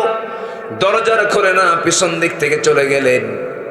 খেজুর পাতার বানানো বেড়ার ঘর ছিল, সেই বেড়াটা টান মারলেন, খুলে গেল, ভিতরে ঢুকলেন। মোমবাতি জ্বালানো, প্রদীপ জ্বালানোর সামনে একজন মহিলা কাপা মাথায় কাপড় দিয়ে পর্দার নিয়ম রক্ষা করে দাঁড়ায় আছে। ওমর ফারুক বলছেন, মহিলা, এই গভীর রাত্রে আল্লাহর কালাম তেলাওয়াত না করে, সুন্দরভাবে তাহাজ্জুদ নামাজ না পড়ে তুমি এই সময় কেন বিরহের গান গাচ্ছ? তুমি কি জানো না এটি ইসলামী জনপদ, ইসলামী রাষ্ট্র এটা? এবার মহিলা ওমর ফারুককে চিনতে না পেরে বলতেছে, হ্যাঁ, এটা আমার বড় দোষ হয়ে গেছে, কিন্তু আমি গান গেয়েছি, এটা আমার একটা অপরাধ হতে পারে, কিন্তু তুমি আমার ঘরের মধ্যে ঢুকে একটা দুইটা নয়, 3 থেকে 4টা তুমি বড় বড় ভুল করে ফেলেছ। কি কি ভুল করেছে আমি বলো? মহিলা বলতেছে, আপনি ঘরের মধ্যে ঢুকবেন, অনুমতি তো নেন নাই, সালামও তো দেন নাই। লা তাদখুলু বুয়ুতান গায়রা বুয়ুতিকুম হাত্তা তাস্তানিসু ওয়া তুসাল্লিমু আলা আহলিহা। সালাম দিলেন না, অনুমতিও নিলেন না। নাম্বার 3 হলো, আপনি আমার ঘরের মধ্যে ঢুকবেন দরজা দিয়ে নয়, আপনি বেড়া দিয়ে ঢুকলেন, বেড়াটা ভাঙলেন, আমার সম্পদের ক্ষয়ক্ষতি হয়ে গেল। নাম্বার 4, আপনি একজন পরপুরুষ, আমি একজন পরনারী, আমার পর্দার খেলাফ হয়ে গেছে, আপনি আমার ঘরের মধ্যে ঢুকেছেন, আমার স্বামী আমার ঘরে নাই। এই সমস্ত ভুলগুলো আপনি করে ফেলেছেন, আমি আপনাকে ছাড় দেব না। ওমরে ফারুক বলছেন, তুমি কি করবে বলো?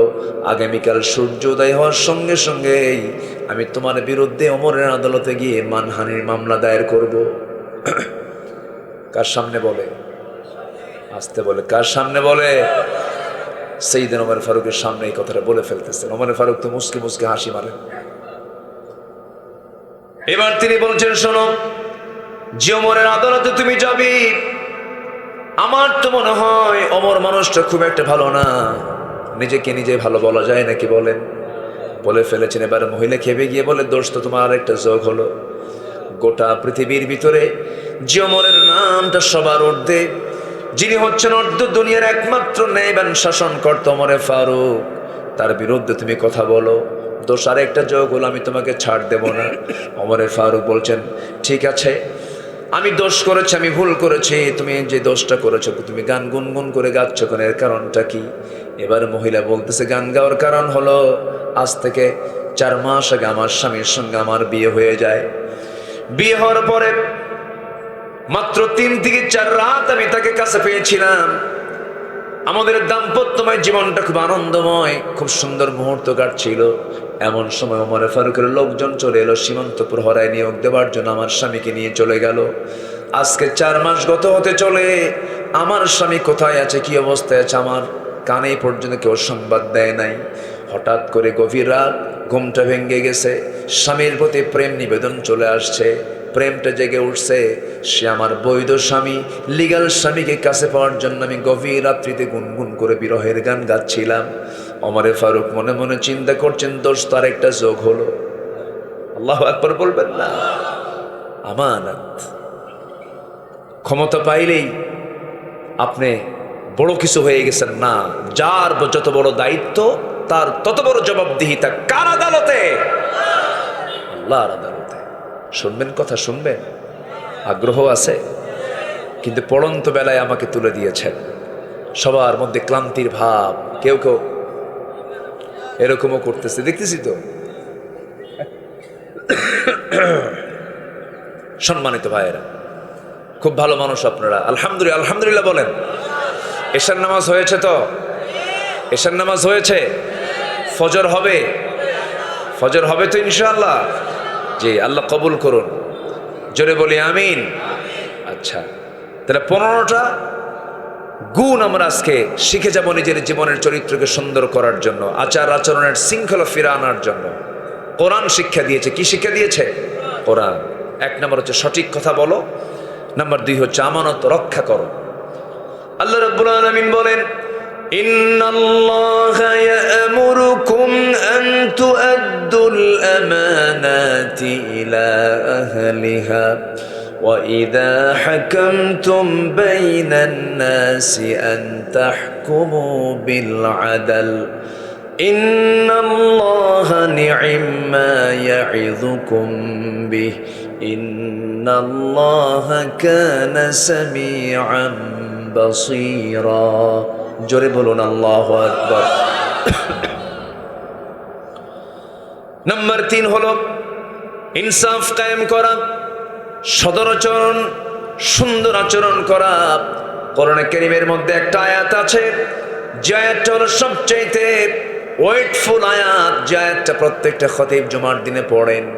আয়াতটা পড়লেই সবার কমন মনে হয়ে যাবে। যারা পারেন ঠোঁট মিলিয়ে বলুন, ইন্নাল্লাহা ইয়া'মুরু বিল আদলি ওয়াল ইহসান ওয়া ইতা'i যিল কুরবা ওয়া ইয়ানহা আনিল ফাহশাই ওয়াল মুনকারি ওয়াল বাগি ইয়া'ইযুকুম লা'আল্লাকুম তাযাক্কারুন। জোরে বলুন আল্লাহু আকবার। নাম্বার 4 হলো ধৈর্য এবং ক্ষমার বিরল দৃষ্টান্ত।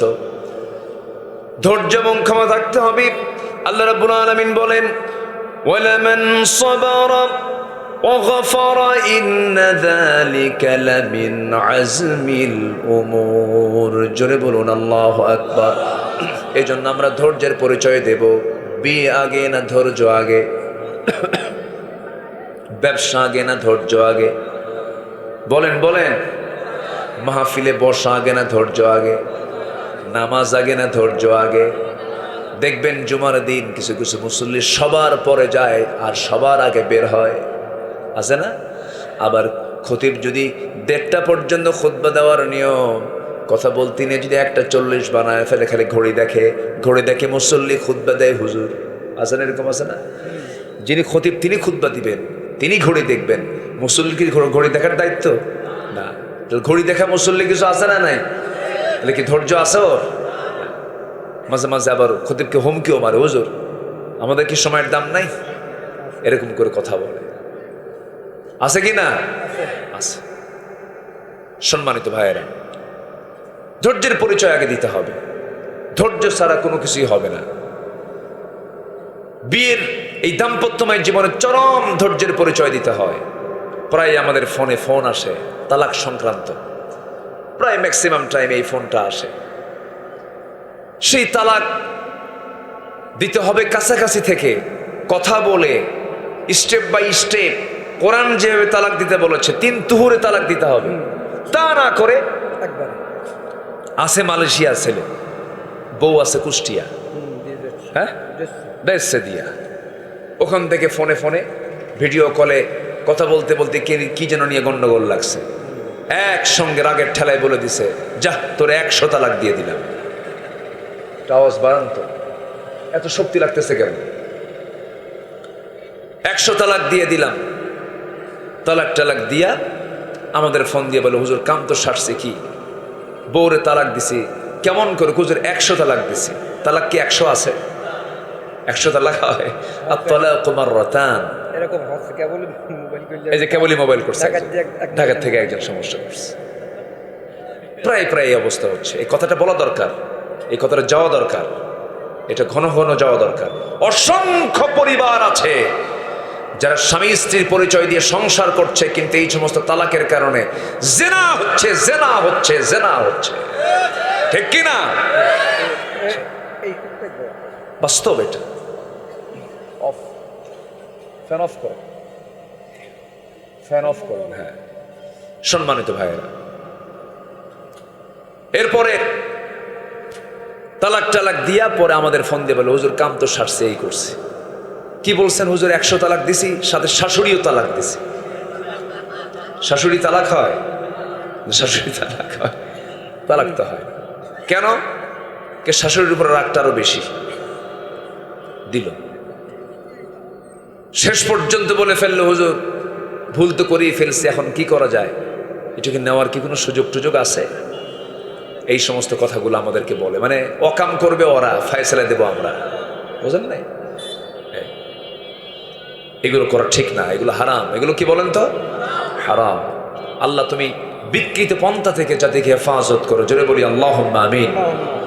ধৈর্য থাকতে হবে, ক্ষমা থাকতে হবে। স্বামী স্ত্রীর মধ্যে কোনো দ্বন্দ্ব লেগেছে, এর মধ্যে সবচেয়ে বেশি ধৈর্যের পরিচয় দেবে কে? স্বামী না স্ত্রী?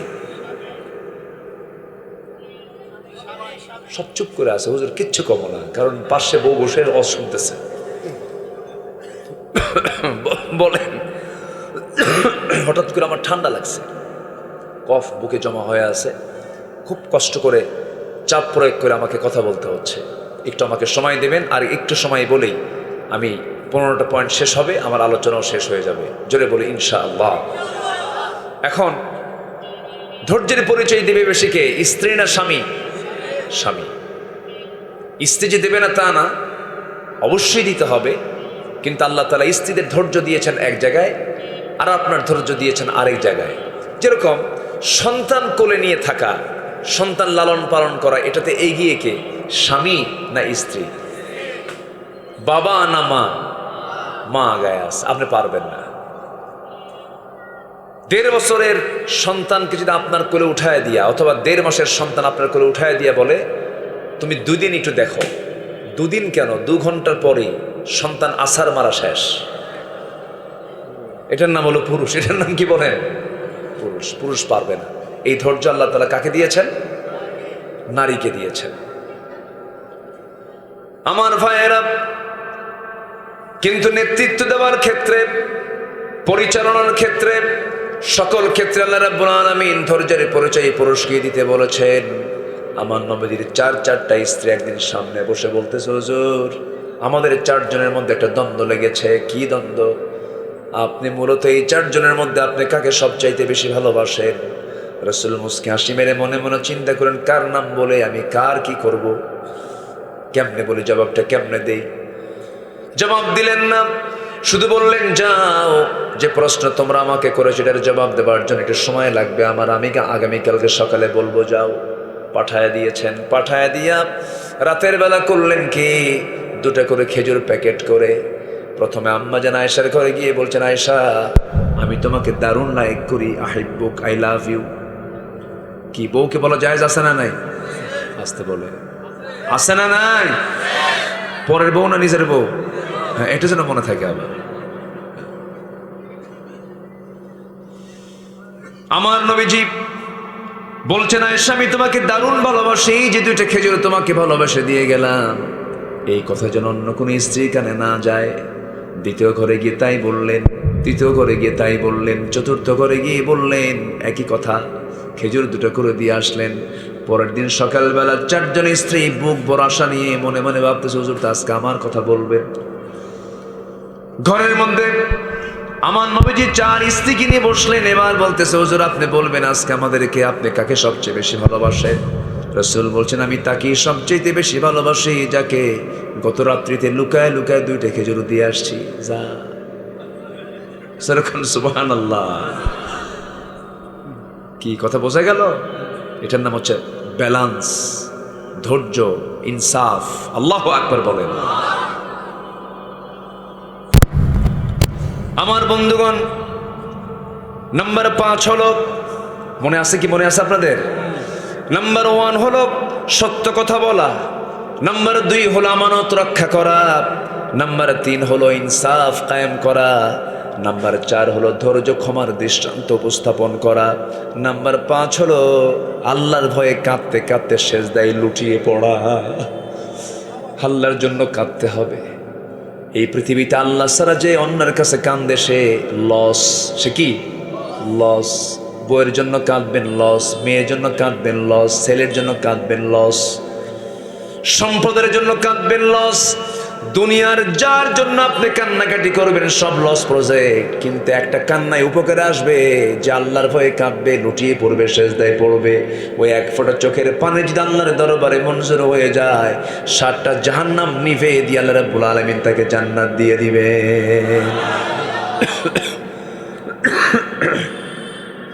আল্লাহ রাব্বুল আলামিন বলেন, ওয়াল্লাযীনা ইয়াবীতুনা লিরাব্বিহিম সুজদান ওয়া কিয়ামা ওয়াল্লাযীনা ইয়াকুলুনা রাব্বানা সরিফ আন্না আযাবা জাহান্নাম ইন্না আযাবাহা কানা গরামান ইন্নাহা সাআত মুস্তাকাররান ওয়া মুকামা।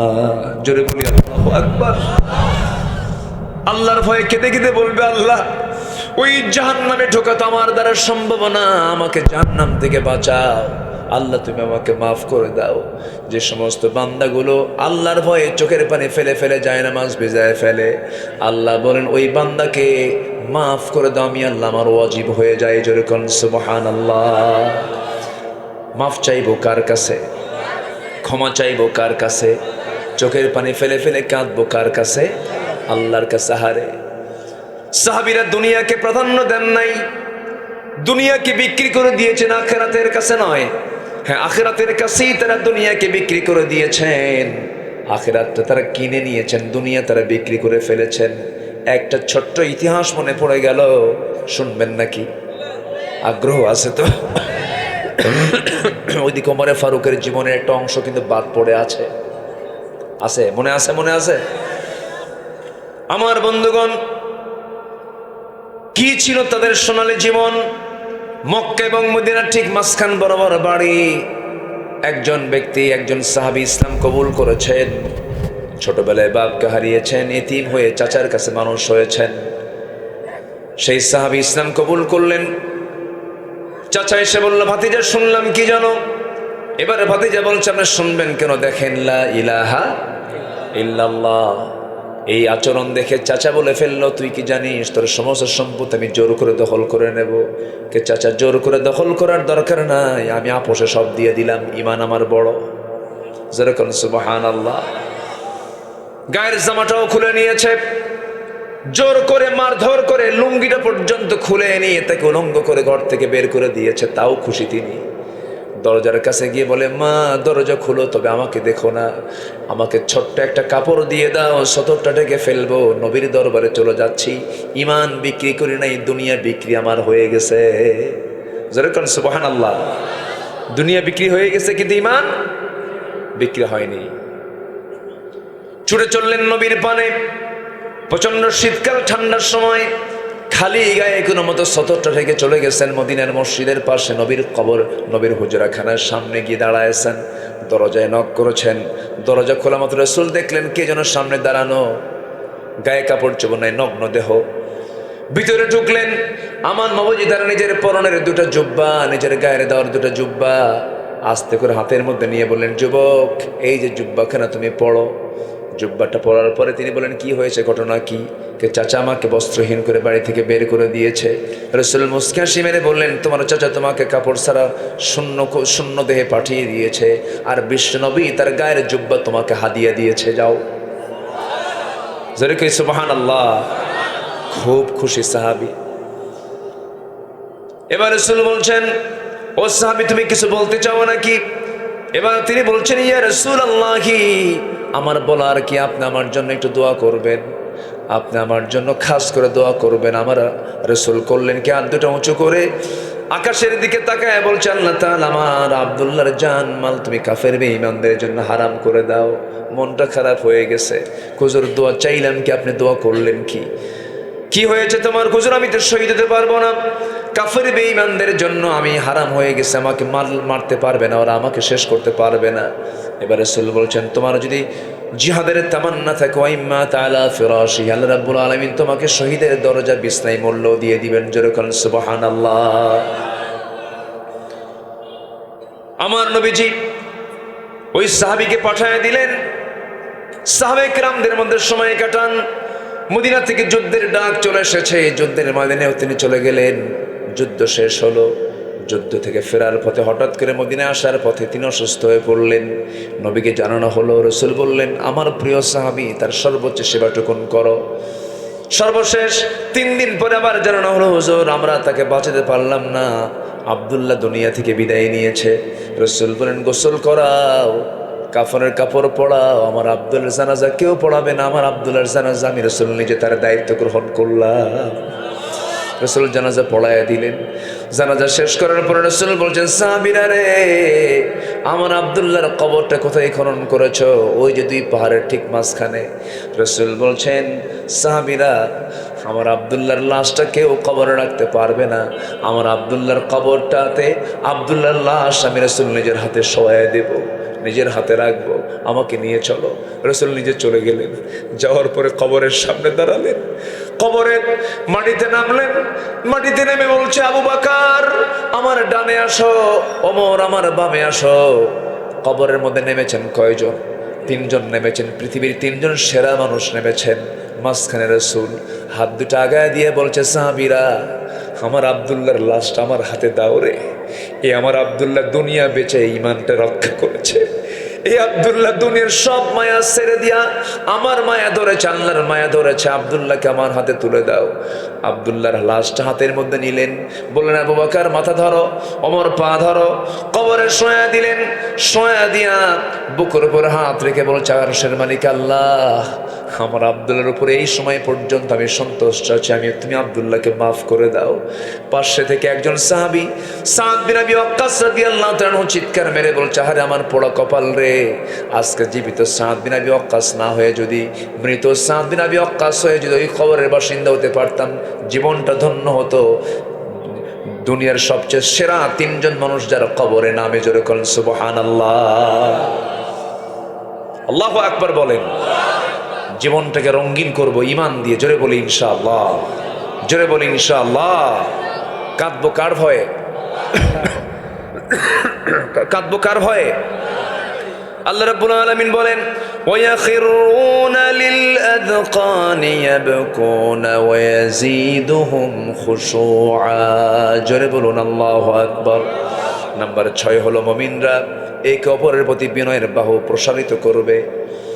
اخفض جناحك لمن اتبعك من المؤمنين। জোরে বলুন আল্লাহু আকবার। পরস্পরে আমরা শত্রু হব না বন্ধু হব? বলেন, শত্রু হব না বন্ধু হব? বন্ধু হব। মুমিনরা শান্তি প্রতিষ্ঠাকারী হবে না অশান্তি প্রতিষ্ঠাকারী হবে? শান্তি প্রতিষ্ঠাকারী হবে। ওয়া ইন কষ্ট হচ্ছে মনে হয় নাকি? হ্যাঁ, আমি যে আয়াত বলতেছি বিরক্ত হচ্ছেন না তো? হ্যাঁ জি আলহামদুলিল্লাহ। বিগত 16 বছর আয়াত বিহীন কিছু বক্তা বের হয়েছিল, ঠিক কিনা বলেন? মঞ্চে উঠেছিল, নাচানাচি করতো, আর ভেস্কি কেটে কেটে আলেমদের বিরুদ্ধে কথা বলতো। আল্লামা সৈয়দ কামালউদ্দিন জাফরির মতো ব্যক্তিকে নিয়ে বাজে কথা বলেছে। ওই যে ব্রাহ্মণবাড়ি আখাউড়ার কি জানে নাম ওর, ওই যে আছে না, খালি ডিজে গান টান গাইতো, ওই যে কি, হ্যাঁ বদমাইশ সেগুলো।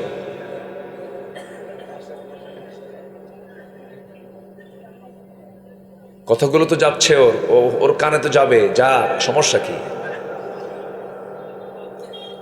শামীম ওসমান ওর মাহফিলে আসে, এসে প্রধান অতিথি হয়ে বলে, হুজুর আমি আপনার জিকিরের খুব ভক্ত। দেখেন, কোনো কিছুর ভক্ত না, মানে শয়তান বেছে না, বোঝেন? আমি আপনার জিকিরের খুব ভক্ত, আমি এখন চলে যাচ্ছি, আপনি আপনার ওই টানটা মারবেন জিকিরের, ওই টান শুনতে শুনতে যেন আমি বাড়ি পাই, টান যেন বন্ধ না হয়। দেখছেন, এই হচ্ছে এদের তবিয়তগুলো। নাম্বার 8, মুমিনরা একে অপরের দোষ ধরবে, আজ থেকে দোষ অন্বেষণ করবে, দোষটাকে আড়াল করবে। আল্লাহু আকবার বলে। জি হ্যাঁ, কি এই কথাগুলো বলার দরকার আছে নাকি বলেন? হ্যাঁ, আল্লাহ রাব্বুল আলামিন বলেন, ইয়া আইয়ুহাল্লাযীনা আমানু ইজতানিবু কাসীরাম মিনায-যন্নি ইন্না বা'দায-যন্নি ইসমুন ওয়া লা তাজাসসাসু ওয়া লা ইয়াগতাব বা'দুকুম বা'দা أيحب أحدكم أن يأكل لحم أخيه ميتا فكرهتموه واتقوا الله إن الله تواب رحيم। জোরে বলুন আল্লাহু আকবার। গীবত করতে যেও না, চগলখড়ি করো না, দাম হয়ে গেছে দামের উপরে দাম দিও না। আবার জমি বিক্রি করে বায়না করেছ, দলিলটা হয় নাই, বায়নার টাকাও নিয়েছ, আরেকজন শতক প্রতি 20,000 টাকা করে বেশি বলেছে, বায়না উল্টায় ফেলতেছ। এটা মনে হয় শৈল কোপায় নাই, আসতে বলবেন না, আছে না নাই? আছে। এগুলো করা যাবে না। বনের সম্পত্তি মেরে খাওয়া ভাই মনে হয় এলাকায় নাই, আসতে বলবেন না, আছে না নাই? বনের সম্পত্তি কেমনে মেরে খায় দেখেন। বনের সম্পত্তি ভাইয়ের সমান পাবে না, তবে অর্ধেক পেয়ে যাবে। কিন্তু রাস্তার ধারের জমির দাম একসময় ছিল কম, বিলের সিলের জমির দাম ছিল বেশি, ধানের জমির দাম ছিল বেশি, কিন্তু এখন রাস্তার ধারে দাম বেশি না ধানি জমির দাম বেশি? রাস্তার ধারে। ভাইরা করে কি, সব জমিগুলো রাস্তার ধারে সবগুলো দলিল করে নিয়ে বন্ধের অংশ ফেলায় দেয় বিলের ভিতরে, না হয় কেউ কিনতেও না যায়, শেষমের জন্য বাধ্য হয় ভাইয়ের কাছে দিতে। তুমি কৌশল করতেছো, কেউ না বুঝলেও বোঝার পিছনে একজন আছেন, তিনি আমার কে? বন্ধের সঙ্গে কথা পর্যন্ত বলো না, কথা বললেই তো জমি দিতে হবে, বের করে দিতে হবে। মাঝে মাঝে আবার দাওয়াত দেয়, দাওয়াত দিয়ে নিয়ে এসে বাড়িতে বসায়াম। নাটোরের কাঁচাগোল্লা, বগুড়ার দই, টাঙ্গাইলের চমচম, কুমিল্লার রসমালাই, যশোরের খই, এই সমস্ত সবগুলো এক জায়গায় করে পাশে বসায়া বোনকে সুন্দর করে ওয়াজ শোনায় দেয়। ভাই তার বোনকে বলছে, বোন একটা ওয়াজ করে কি, অংশ নিলে কিন্তু ধ্বংস হয়। দেখছেন কি ওয়াজটা দিল, আছে না নাই বলেন তো? এই সমস্ত আচরণ যারা করবে এগুলো ইমানদারের আচরণ নয়, এগুলো বাদ দিতে হবে, স্ট্রেট ফরওয়ার্ড হয়ে যেতে হবে। ইমানদার কখনো কাউকে ঠকাতে পারে না, আমানতের খেয়ানত করতে পারে না। আমার বন্ধুগণ, পরস্পর দোষারোপ করবে না, দোষ অন্বেষণ করবে না। নাম্বার 9 হলো অসহায় অভাবী যারা তাদের পাশে দাঁড়াবে, অসহায় যারা তাদের পাশে দাঁড়াবে। ওয়ায়ুতঈমুনা আত-তাআমা আলা হুব্বিহি মিসকিনান ওয়া ইয়াতীমান ওয়া আসীরা। জোরে বলুন আল্লাহু আকবার। নাম্বার 10 হলো সৎকর্মী এবং তাকওয়া যারা, তাকওয়ায় তারা পরস্পরকে সাহায্য করবে। সৎকর্ম এবং তাকওয়ার কাজে পরস্পরকে সাহায্য করতে হবে। আল্লাহ রাব্বুল আলামিন বলছেন, ওয়া তাআওয়ানু আলাল বিররি ওয়াত তাকওয়া ওয়া লা তাআওয়ানু আলাল ইসমি ওয়াল উদওয়ান। জোরে বলুন আল্লাহু আকবার। এরপর আল্লাহ রাব্বুল আলামিন নম্বর 11 বলেছেন, আত্মীয়ের হক যারা আদায় করবে, এগুলো সবচেয়ে বড় গুণগত দিক। নিজের বোনের খবর রাখে না, ভাইয়ের খবর রাখে না, ধর্ম ভাই বানায়, ধর্ম মা বানায়, ধর্ম বোন বানায়, আছে না নাই বলেন? আচ্ছা, এগুলো হালাল না হারাম? বলেন হালাল না হারাম? হারাম। নাম্বার 12 হলো মানুষের সাথে সুন্দর কথা বলবে, ওয়াকুলু লিন-নাসি হুসনা। নাম্বার 13 হলো জমিনে নম্রভাবে চলবে, বিনয়ী হয়ে চলবে। ক্ষমতার মসনদ পেয়ে ভাববে না আমি বিশাল বড় কিছু হয়ে গেছে। খেলে থানায় ফোন মারতো, কিসে ফোন মারতো বলেন? খেলে থানায় ফোন মারতো। ফোন কি দেব? পুলিশ কি পাঠাবো? এগুলো কি করছে কি করে নাই বলেন? আল্লাহ রাব্বুল আলামিন বলছেন না, ইমানদাররা এগুলো করবে না। ওয়া ইবাদুর রাহমানিল্লাযীনা ইয়ামশুনা আলাল আরদি হাওনা ওয়া ইযা খাতাবাহুমুল জাহিলুনা ক্বালু সালামা। নাম্বার 14 এবং 15 যারা দুঃসময়ে আল্লাহর পথে ব্যয় করবে। নাম্বার 15 যারা রাগকে নিয়ন্ত্রণ করবে।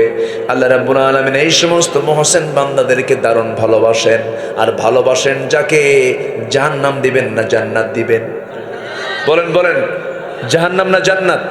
আল্লাহ রাব্বুল আলামিন বলেন, আল্লাযীনা ইউনফিকুনা ফিস সাররাই ওয়াদ দাররাই ওয়াল কাযিমিনাল গায়য والعافين والعافين عن الناس والله يحب المحسنين। জোরে বলুন আল্লাহু আকবার। যারা গোপনে দান করে, প্রকাশ্যে দান করে, সচ্ছলতায় দান করে, অসচ্ছলতায় দান করে, থাকলেও দান করে, না থাকলেও যা আছে তা থেকে দিয়ে দেয়, দান করে, মানুষকে মাফ করে দেয়, আল্লাহ সেই সমস্ত মুহসিন বান্দাদেরকে ভালোবাসেন এবং তাদেরকে জান্নাতের ঘোষণা দিয়ে দিয়েছেন। যেরকম সুবহানাল্লাহ। মোট কয়টা হলো বলেন? আসতে বলবেন না, কয়টা বলেন? হয়তো অনেকের মনে থাকবে না, রেকর্ড আছে, রেকর্ড হয়ে যাচ্ছে। সবাই আপনারা এটা মাথায় নিয়ে রাখবেন। আমার বন্ধুগণ, এই পরামর্শগুলো আমার নয়, আমি আব্দুল্লাহ, আমার নয়। আমার এই পরামর্শগুলো কার পরামর্শ? আসতে বলবেন না, কার পরামর্শ? আল্লাহর পরামর্শ। আমার নবীজি করলেন কি, ওই সাহাবী আব্দুল্লাহর বিদায়টা দিয়ে আসলেন। আমার বন্ধুগণ, ওই আব্দুল্লাহর মতো জীবন সাজাতে হবে, ওমরের মতো জীবন সাজাতে হবে, সাহাবে কেরামদের মতো জীবন সাজাতে হবে। যদি আমরা সাজাতে পারি, আমার বন্ধুগণ, ওই সমস্ত সাহাবীরা দুনিয়াতে বসে জান্নাতের সংবাদ পেয়েছেন, এমনি এমনি পান নাই। তাদের মূল লক্ষ্য ছিল দুনিয়া না আখিরাত। দুনিয়া না আখিরাত। আখিরাতের জন্য নামাজ পড়ার দরকার আছে না নাই বলেন? নামাজ হবে কয় ওয়াক্ত? 5 ওয়াক্ত নামাজ পড়তে রাজি আছেন? কার একটা হাত তুলে দেখান দেখি।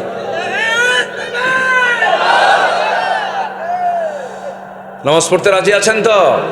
চিৎকার মেরে বলি, ইয়া আল্লাহ, আমাদেরকে 5 ওয়াক্ত সালাত আদায় করার তৌফিক তুমি আল্লাহ দিয়ে দাও। জোরে বলি আমিন। আরো জোরে আমিন, আরো জোরে আমিন। হাত নামা। আশপাশে মাইয়াত শুয়ে আছেন, কবরবাসী আছেন, আমরা তাদের জন্য দোয়া করব। অনেক রাত হয়েছে, সব দিকে আমরা খেয়াল করব। আসেন আমরা নামাজের মতো করে বসি। আমরা চাইবো কার কাছে? আল্লাহর কাছে আমরা চাই।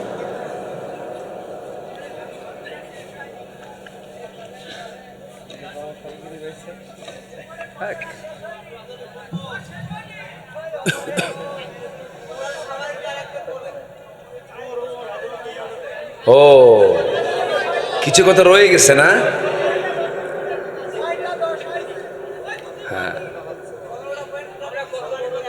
এত সুন্দর ভাষা আপনাদের, আলহামদুলিল্লাহ। খুব মিষ্টি ভাষা আপনাদের, খুব ভালো লাগে ভাষাগুলো, অনেক সুন্দর, শিরিন অর্থাৎ সুইট ল্যাঙ্গুয়েজ আপনাদের। বলি আলহামদুলিল্লাহ, খুব ভালো, আলহামদুলিল্লাহ। আল্লাহ আপনাদের ভাষার মধ্যে বরকত দিয়েছেন, আল্লাহ আপনাদের কথার মধ্যে বরকত দিয়ে দেন। কথার মধ্যে বরকত হচ্ছে সত্য কথা যেন আসে মুখ থেকে, আল্লাহ কবুল করুন। জোরে বলি আল্লাহুম্মা আমিন।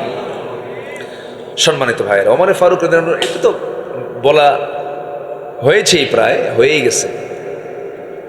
সাইয়েদনা ওমর ফারুক রাদিয়াল্লাহু তাআলা আনহু, বলবো কি শর্ট করে বলবো না লম্বা করে বলবো? লম্বা করে বলবো, হ্যাঁ শর্ট করে বলি। শেষে বিচার হয়ে গেল, এই তো শেষ হয় না তো। সাইয়েদনা ওমর ফারুক রাদিয়াল্লাহু তাআলা আনহু উনি বললেন, ঠিক আছে বিচার তুমি করো, সমস্যা নাই, কিন্তু একটা কথা বলি, কি নিজের পরিচয় কিন্তু দেননি উনি কে একবারও উনি বলেননি। ওনার তো কোনো দোষ নাই এখানে, কোনো গিল্টি তার মধ্যে নাই। কারণ দেশের যিনি চিফ, আসামিকে ধরার জন্য কি অনুমতি দরকার হয়? তার কোনো দোষ নাই, কিন্তু উনি বুঝেন নাই, ওই মহিলা বুঝতে পারে নাই। ওমর ফারুক রাদিয়াল্লাহু তাআলা আনহু তিনি বললেন, ঠিক আছে আমি দোষ করেছি ভালো কথা, কিন্তু তুমি কেন গুনগুন করে গান গাও, এটার মতলব কি? মহিলা বলতেছে, আমার স্বামীকে পাওয়ার জন্য আমি গান গাচ্ছিলাম। আচ্ছা ঠিক আছে, তা আমাকে মাফ করবা না? কেন মাফ করবো না? আচ্ছা তোমার সেই কাঙ্ক্ষিত স্বামীকে যদি আগামীকাল সূর্য উদয়ের আগেই যদি তোমার সামনে হাজির করি, তুমি কি আমার বিরুদ্ধে মামলা দিবা? মুসকি একখান হাসি মারছে। শাসক তো, উনি বোঝেন তো ওর রোগ কোথায়, ওর ব্যথাটা কোন জায়গায় মেডিসিন দিলে কাজ হবে। কালকে সকাল কেন, সন্ধ্যার মধ্যেও যদি আমার স্বামীকে আমার সামনে হাজির করে দিতে পারেন, আপনার বেকসুর খালাস, যান। আল্লাহু আকবার বলেন। নিজের বাড়িতে চলে আসলেন, এসে বউকে বলেন, বউ, একজন স্ত্রী তার স্বামীকে ছাড়া কদিন পর্যন্ত ধৈর্য ধরে থাকতে পারে? আপনি বোঝেন না? আপনি তো বোঝেন কথাগুলো। এবার স্ত্রী বলছে, একটা আয়াত আছে, আল মুতাল্লাকাতু ইয়াতারাব্বাসনা বিআনফুসিহিন্না সালাসাতা কুরু।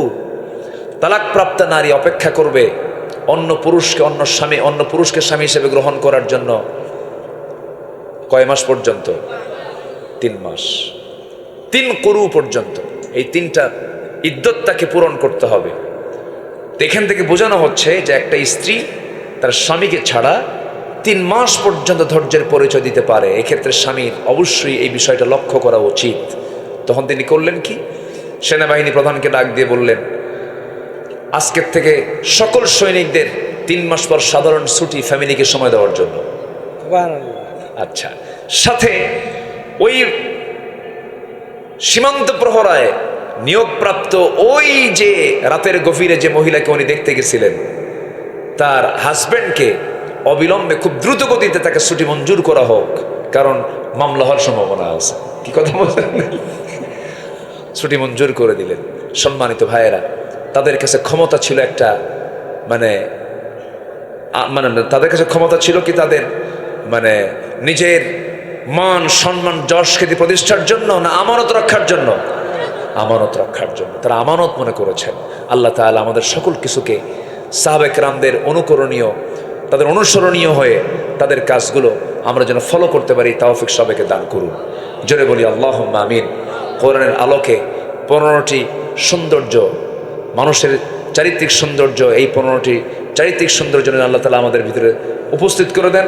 এই আশাবাদ কামনা করে আমি আমার ভাঙ্গাচোরা কিছু কথা যা বলেছি এখানে শেষ করছি। সবার কাছে দোয়া চাই, দোয়া করি। আপনি দোয়া করে দেন।